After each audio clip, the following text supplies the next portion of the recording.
तक चुप रहूं? कब तक मैं अपने गरीब तिपरासा को, जो भूखा है, जो आज जिसके पास नौकरी नहीं है, यूथ जिसके पास जिंदगी है लेकिन एक फ्यूचर नहीं है, क्या जवाब देंगे हम इनको? कि हम भी स्वार्थी निकले, हम भी वैसे ही निकले जिसने सपोर्ट तो लिया तिपरासा का, एक गरीब जनता का, और आखिर में हमने वही किया जो दूसरे पार्टी करते हैं। गांव में बलात्कार हो रहा है, नौकरी नहीं है, मलेरिया से लोग मरते हैं, डॉक्टर नहीं है, रास्ता टूटा हुआ है, कॉन्ट्रैक्टर्स पैसा खा लेते हैं, मंत्रीज, इलेक्टेड लीडर्स पैसा खाते हैं, और तिपरासा का वही कंडीशन है। पूरा नॉर्थ ईस्ट, पूरा देश हमारे ऊपर हंसता है, क्योंकि हमने क्या पाया है? हमें पावर चाहिए कि राइट्स चाहिए? अगर राइट्स चाहिए तो पावर बाद में आएगा ही, लेकिन अगर आज अपनी पावर के लिए अपने राइट्स को आप बेच देंगे, छोड़ देंगे, तो कुछ नहीं मिलेगा। हम इतने सेल्फिश कैसे हो गए हैं?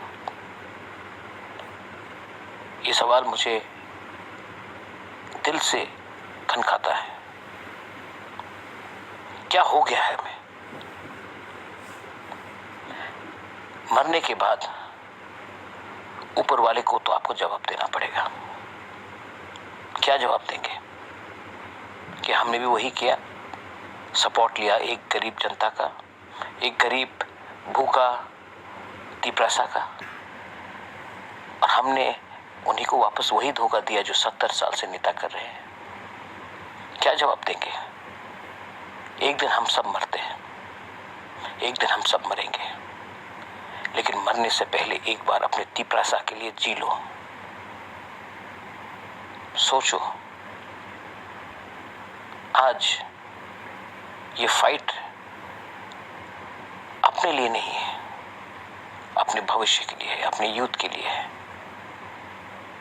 सोच लो, क्योंकि ये मेरा लास्ट फाइट है।